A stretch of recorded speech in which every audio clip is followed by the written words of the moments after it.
नाम मेरा हरीश अरोड़ा है और उत्तराखंड का रहने वाला हूँ। 4 साल से दिल्ली के नोएडा के अंदर रहता हूँ और पिछले 42-43 सालों से मेरी फैमिली मेडिसिन के बिजनेस में है। और जब मैंने पहली बार इस इंडस्ट्री को देखा था तो मुझे दो शब्द सुनाई दिए थे कि आपको टाइम फ्रीडम मिल जाएगी, आपको फाइनेंशियल फ्रीडम मिल जाएगी।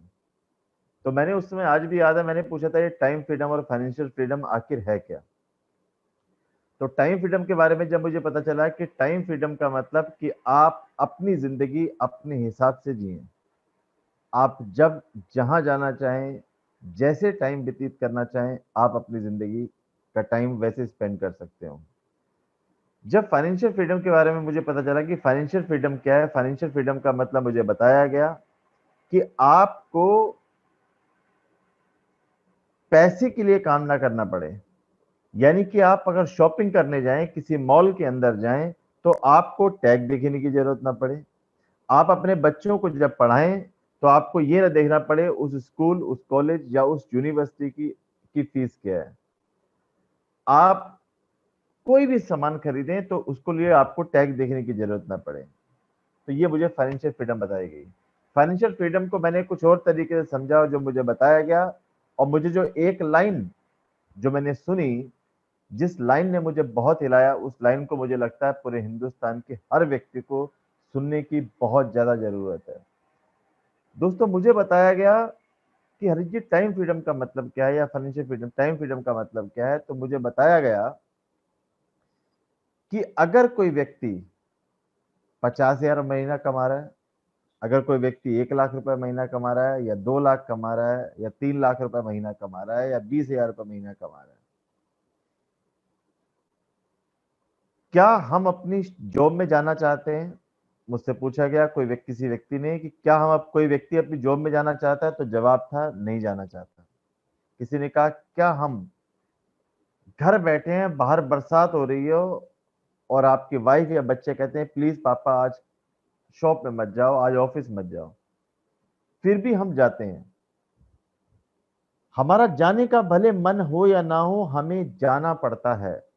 तो जो जाना पड़ता है, इसका अर्थ मुझे बताया गया कि किसी भी व्यक्ति ने, ध्यान से सुनिएगा मेरी बात, जो मुझे समझ में आई थी, सुनाई दी थी आज से कुछ साल पहले, मुझे बताया गया कि किसी व्यक्ति की जिंदगी, किसी व्यक्ति ने अपनी जिंदगी 50,000 रुपए महीने पे, किसी व्यक्ति ने अपनी जिंदगी 1 लाख रुपए महीने पे, और किसी व्यक्ति ने अपनी जिंदगी 2 लाख, 3 लाख रुपए महीने पे गिरवी रखी हुई है।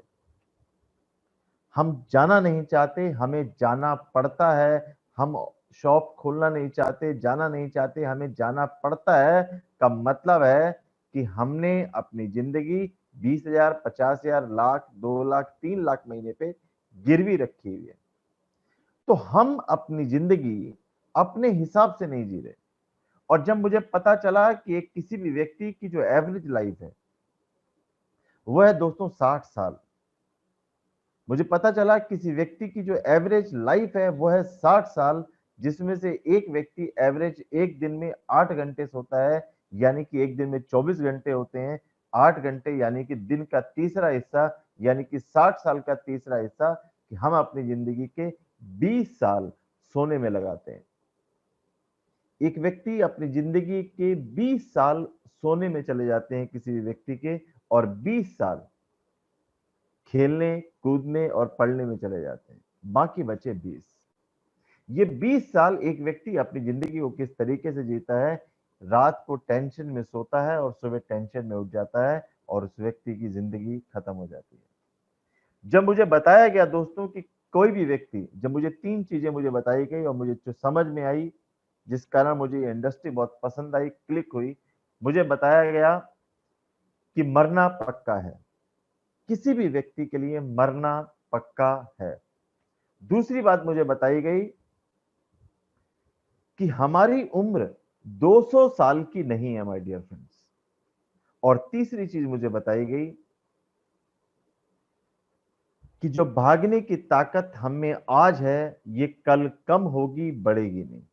जब मुझे ये बताया गया और मेरी समझ में आया कि उम्र हमारी 200 साल की नहीं है, मरना पक्का है, जो भागने की ताकत हम में आज है ये कल कम होगी, इस बात का मतलब क्या है। इस बात का मतलब हम ये है कि अगर हम इस दुनिया में नहीं रहे, या हमारे पास काम करने की हिम्मत नहीं रही, या कुछ ऐसी सिचुएशन हो जाती है कि हम काम करने के काबिल ना रहें, तब भी क्या हमारे परिवार को पैसा आता रहेगा? मैंने कहा ऑफ कोर्स नहीं। ये जब कुछ साल पहले मुझे बताया गया कि अगर हम काम करने के काबिल नहीं रहे तब भी क्या पैसा आता रहेगा, उस समय तो शायद मुझे उतना समझ में नहीं आया था, लेकिन आज इस कोरोना टाइम में, इस लॉकडाउन में मेरी समझ में आ रहा है। मैं अपने आस-पास के लोगों को देखता हूँ जो जॉब में हैं, मैं अपने आस-पास के लोगों को देख रहा हूँ जो ट्रेडिशनल बिज़नेस में हैं, जिनकी दुकानें बंद हैं, जो ऑफ़िस नहीं जा पा रहे। 54% नौकरियाँ खतरे में हैं, 1 करोड़ से ज़्यादा लोग को टेंशन हो चुकी है कि उनकी जॉब का क्या होगा। आज इस इंडस्ट्री के अंदर जो मुझे बताया गया था आज से कुछ साल पहले कि एक दिन ऐसा होगा हरीश जी कि आप काम नहीं करोगे या काम करने के काबिल नहीं रहोगे, आपकी इनकम आना बंद नहीं होगी। और उस समय मुझे याद है कि मैंने जो सवाल उठाए थे, मैंने सवाल उठाए थे कि ये बिज़नेस पुराना हो चुका है। मैंने सवाल उठाए थे ये बिज़नेस अब कई लोग कर चुके हैं। लाखों लोग जॉइन हो चुके थे, जिसने पैसा कमाना था कमा लिया। सवाल उठाए थे। लेकिन मुझे 90 के दशक की वो कहानी याद आती है इस सवाल से। मुझे उन सवालों के जवाब मिले और आज मैं आपको उन सवालों का जवाब ज़रूर देना चाहूँगा कि 90 के दशक में एक ज़माना था, 90 का दशक था, जब बिज़नेस के पंडित ने बिज़नेस के पंडितों ने एक चीज़ की घोषणा कर दी कि टीवी, फ्रिज अब हर घर में हो चुका है, टीवी, फ्रिज बिकने बंद हो जाएँगे। अब टीवी, फ्रिज की किसी को ज़रूरत नहीं है। जिसने टीवी लेना था ले लिया, जिसने फ्रिज लेना था ले लिया। लेकिन मैं आपको बता दूँ उस 90 के दशक में बहुत सारे टीवी वाले, बहुत सारे फ्रिज रेफ्रिजरेटर वाले लोगों को इन बिज़नेस वालों को टेंशन हो गई थी कि यार आखिर हमारी इंडस्ट्री का होगा क्या? बड़े-बड़े बिज़नेसमैन परेशान हो गए, टेंशन में हो गए। लेकिन आपको बता दूँ उस समय बिज़नेस और रेफ्रिजरेटर का बिज़नेस डबल हुआ और आज उससे 5 गुना बड़ा हो चुका है। क्यों? बिज़नेस टीवी बिकने बंद नहीं होते, फ्रिज, टीवी बिकने बंद नहीं हुए, क्यों नहीं हुए? क्योंकि लोग अपनी हैबिट्स को बार-बार चेंज करते हैं। छोटे टीवी वाले को बड़ा टीवी चाहिए, बड़े टीवी वाले को कलर चाहिए, कलर वाले को प्लाज़्मा चाहिए। रेफ्रिजरेटर चेंज होते रहेंगे। और जिस इंडस्ट्री के अंदर हम लोग हैं, मुझे बताया गया कि इस ये वो इंडस्ट्री है, जहाँ पर हमारे पास टूथपेस्ट है, टूथब्रश है, बर्तन धोने के क प्रोडक्ट हैं, कपड़े धोने के हैं, पोंछा लगाने के नंबर ऑफ प्रोडक्ट्स हैं, जिसको जब तक लोग नहाते रहेंगे, आपकी इनकम आनी बंद नहीं होगी। और आज हम देख भी रहे हैं लॉकडाउन पीरियड के अंदर कि आज एक 2 ही इंडस्ट्री चल रही है, एक फार्मा और एक एफएमसीजी। और हम एफएमसीजी के हमारे प्रोडक्ट्स हैं, फास्ट मूविंग कंज्यूमर प्रोडक्ट्स हैं, जिसके कारण ये इंडस्ट्री बहुत बड़ी हो चुकी है। डायरेक्ट सेलिंग इंडस्ट्री वो है जहाँ पर हम अपना को आपको टाइम फ्रीडम, फाइनेंशियल फ्रीडम दे सकते हैं। उस समय मैंने याद है जब मैं लोगों से पूछा करता था, लोगों से कहा करता था कि ये इंडस्ट्री बहुत ज़बरदस्त है, इससे लाखों रुपए महीना कमाया जा सकता है। चूँकि मैं फार्मा मेडिसिन के बिज़नेस को बिलॉन्ग करता था, मेरी ट्रेडिशनल बिज़नेस वालों से मेरे लिंक थे, मैं अपनी मेरी फैमिली उस समय बहुत नेगेटिव हुई कि कहाँ चक्करों में पड़ गए। मुझे लोग कहने लग गए, "अरोड़ा जी कहाँ चक्कर में पड़ गए, कुछ नहीं रखा, बेकार की चीज़ें हैं, इसको छोड़ दो।" लेकिन शुरुआत में मैं तो घबरा गया, मुझे लगा मैं गलत चक्करों में पड़ गया हूँ, लेकिन बाद में जब मैंने मीटिंग, ट्रेनिंग, इवेंट्स को देखा, इस बिज़नेस को पूरा समझा, तो मैं लोगों से कुछ सवाल पूछा करता था। मैं लोगों से सवाल पूछा करता था, मैंने कहा 3 से 5 लाख रुपए महीना कमाना चाहता हूँ, बीएमडब्ल्यू, मर्सिडीज़, ऑडी, जगुआर जैसी कारों पे घूमना चाहता हूँ, फैमिली को लेके वर्ल्ड टूर करना चाहता हूँ।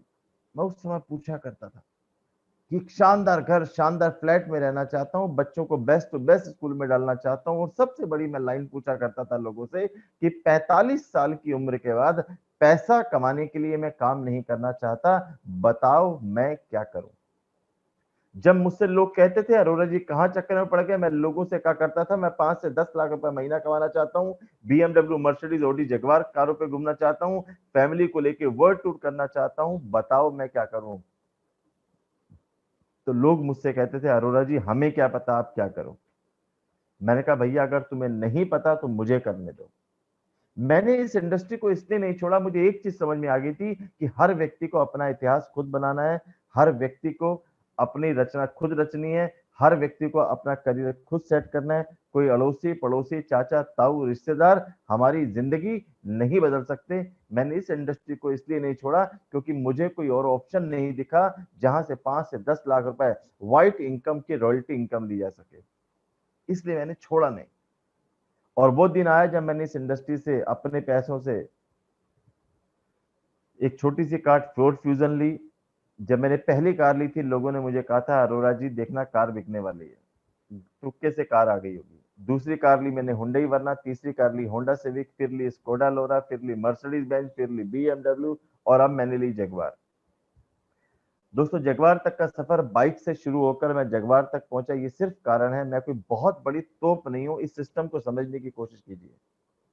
आज मैं बहुत बड़ी तोप नहीं हूं। अगर मैं इतना बड़ा इंटेलिजेंट होता, इतनी बड़ी तोप होता, तो अपने मेडिसिन के बिजनेस से अरबपति बन चुका होता। इस बिजनेस की ताकत है कि आज मेरे परिवार के अंदर लगभग टीम के अंदर 5 लाख से ज्यादा लोग हैं।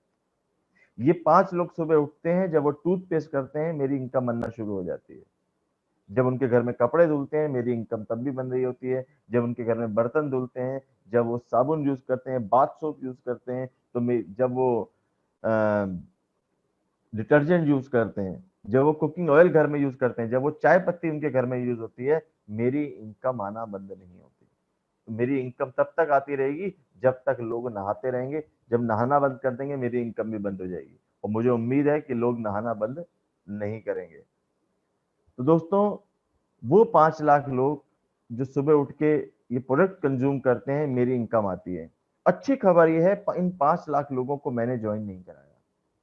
अगर मैं इतना ही महान आदमी होता, भाई मैं कोई बाबा रामदेव तो हूं नहीं कि मैंने 5 लाख लोग इकट्ठे किए और जोड़ दिए। मैंने 100 लोगों की एक लिस्ट बनाई थी। सबसे पहले मैंने प्रोडक्ट यूज किए थे। प्रोडक्ट यूज करने के बाद मैंने एक चीज देखी थी, क्योंकि मैं बिजनेसमैन फैमिली से हूं, मुझे दो चीज समझ में आती है, जाता क्या है और आता क्या है। जाने के लिए मुझे कुछ दिखा नहीं, आने के लिए मुझे दिखा। लॉस कुछ था नहीं, प्रॉफिट के चांस थे, तो इसलिए मुझे कोई टेंशन नहीं थी और मैंने प्रोडक्ट्स कंज्यूम किए। स्टेप नंबर 1 मैंने ये किया। स्टेप नंबर 2, मैंने इसकी एक लिस्ट बनाई उन लोगों की जो नहाते हैं और टूथपेस्ट करते हैं। उम्मीद है आपके पास भी ऐसे लोग जरूर होंगे। जब मैंने 100 लोगों की एक लिस्ट बनाई, तो जब मैं 33% लोगों ने मुझे इस बिजनेस को करने से मना कर दिया। उन्होंने कहा अरोड़ा जी बेकार की चीजें, इनको छोड़ दो। और मैंने उनकी नहीं सुनी, क्योंकि मैं जानता था ये लोग मेरी जिंदगी नहीं बदल सकते। 33% लोगों ने नो बोला और 33% लोग मेरे कंज्यूमर बने, कस्टमर बने। उन्होंने कहा ठीक है प्रोडक्ट यूज कर लेंगे, लेकिन हम आगे काम नहीं करेंगे। कोई बात नहीं, कोई टेंशन नहीं। 33% लोगों ने नो बोला, 33% लोग मेरे कस्टमर बने और 33%, 33% मेरे साथ लोग ज्वाइन हुए। उन 33% लोग जो ज्वाइन हुए, उनमें से 10% लोग एक्टिव हुए। वो 10 के मेरे 100 हुए, 100 से 1000 हुए, 10,000 हुए, 1 लाख हुए, और आज मेरा परिवार 5 लाख से ज्यादा लोगों का हो चुका है। दोस्तों सारा खेल क्या है? सारा खेल है पॉजिटिविटी और नेगेटिविटी का। आज कुछ लोगों के गोल सेट होंगे और कुछ लोगों के जिंदगी के गोल सेट नहीं होंगे। आज कुछ लोगों का टाइम, इस कोरोना टाइम में, आप समझते होंगे, जानते होंगे, कुछ लोगों को पता ही नहीं चलता होगा 10 कब बजे, 12 कब बजे, और वो शाम को सोचते हैं यार दिन कैसे बीत गया, कुछ हुआ ही नहीं। शायद लूडो खेलने में गुजर गया, न्यूज देखने में गुजर गया। उनकी जिंदगी का कोई गोल नहीं है। वो कहाँ जा रहे हैं, क्या कर रहे हैं, वो उनको भी नहीं पता। लेकिन आज हमारे पास ये जागने का वक्त है। आज अगर ये कोरोना आया है, आज अगर ये लॉकडाउन हुआ है, तो मैं आपको बता दूं ये हमें जगाने के लिए आया है। ये जागने का इससे बढ़िया और सही और सटीक टाइम मेरे माय डियर फ्रेंड्स नहीं हो सकता। इससे पहले शायद हम जॉब करते हैं, हमारे पास फुर्सत ही नहीं होती होगी, हम सुबह निकले रात को वापस आए। हमारे पास टाइम ही नहीं बचता होगा कि हम अपनी जिंदगी को कहाँ लेके जाएं, हमारे सपने कैसे पूरे होंगे, हमारे परिवार के सपने कैसे पूरे होंगे। शायद इसको सोचने का हमारे पास समय नहीं होगा। लेकिन आज ऊपर वाले ने आपको मौका दिया है ये सोचने का कि हमारे परिवार के सपने पूरे कैसे होंगे। आज ऊपर वाले ने हमें टाइम दिया है ये सोचने का कि हम अपनी जिंदगी के अंदर बड़े मुकाम कैसे हासिल कर सकते हैं।